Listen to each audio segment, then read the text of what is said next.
The Tao of Self-Confidence, Episode 510.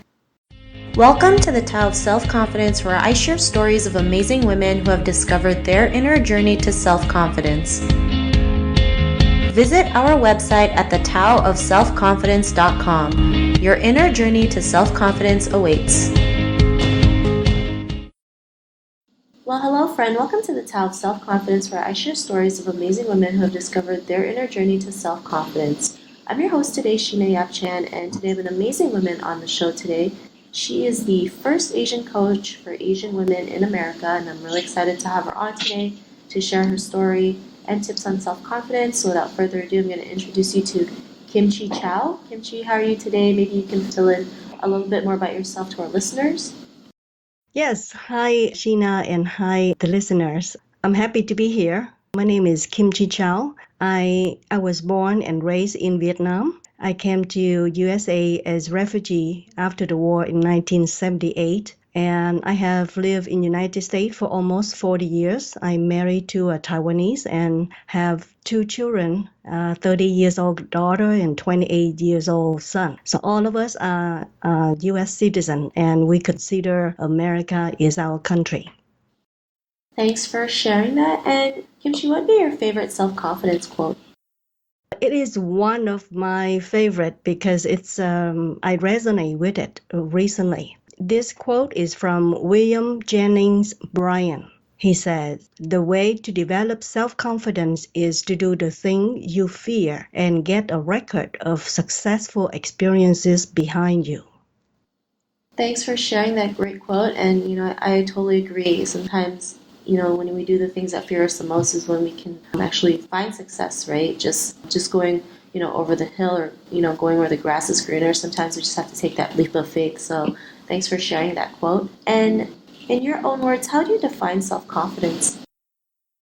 I define self-confidence is when you are proud of your skin, your characters, your beliefs, and your abilities. You do not need to seek for others' approval, and your self-confidence is not fluctuate by someone's opinion about you. That's my definition of self-confidence.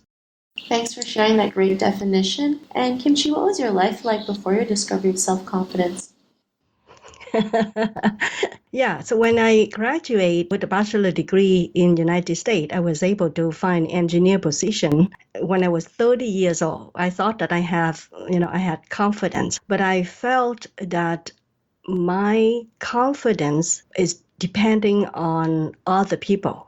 I was always looking for approval or praise from someone else. Either it's from my boss, my coworker, or my family members. And if no one recognized my accomplishment, then I felt bad and I started questioning my worth. When I was in this stage, my confidence fluctuated daily, depending on what's going on each day. Thanks for sharing that. And I think that's something we can all relate to. It's like if we don't get a certain award or certain praises, we feel like we're not good enough. We feel like we're small. We feel like we're worthless. And, that's something we all go through, right? I've been guilty of it, especially living in the world of social media. It's like if you don't get enough likes, you're not worthy enough. And it really does hurt us sometimes, But, sometimes maybe we have to go through them to learn a lesson or something good comes out of it. And was there an aha moment in your life when you realized, you didn't need other people's approval to see your worth, right? You could see it through yourself, What was that moment? Yeah, my aha moment came very late, after 20 years living in United States. So I realized that although I had accomplished a lot financially, I was not happy. What's the reason? The reason was I did not know who I am, my authentic self, what I believe in, what I stand for. I was torn between the self-care and self-love versus doing what is expected of me from my parents and my Asian cultural expectation to look good and to fit in a mold of an Asian woman.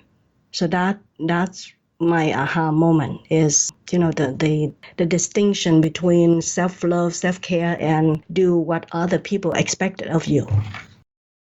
Thanks for sharing that. And we don't even realize that, right? So for you to realize that, even I don't think there's such a thing as it was too late. Things happen for a reason. We go through life experiences. Sometimes we don't see it until, like you mentioned, 20 years after you live in America. And, some women don't even notice it at all. Sometimes they go through life just still seeking approval versus learning to make their own happiness, right? And, it's great that you're able to realize that. And awareness is huge. Like, if we're not aware of it, then we can't even figure out how we can fix it, right? And because of your realization, what's your life been like now? Yeah, so now I feel very at peace with myself. I'm transparent with my spouse and my children. We communicate frequently and freely about what we like, what we don't like, what we want to do, and what they want to do. So in my family, with my husband and my two children, we respect each other and allow each other to have our own space to grow and live the life that we want to live without using the cultural obligation to each other. So that's my life. This is my life right now. Even though I still have siblings, I'm still interacting with them, but I don't really care about what they think or say about me and how I live my life.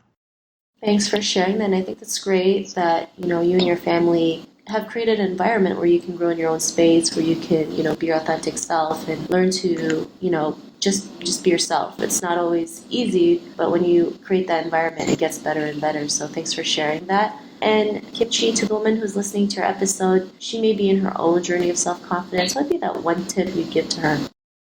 To find her own values, her own skills, her own talents, and have some reflection on that. Either she can do it by herself or with the people closest to her but supporting her, or working with a life coach to help her see her value, her skills, and her talents so that she can use it in her life. Thanks for sharing that great tip. And if our listeners wanted to get to know a little bit more about you and what you do, is there any links or social media profiles we can connect with?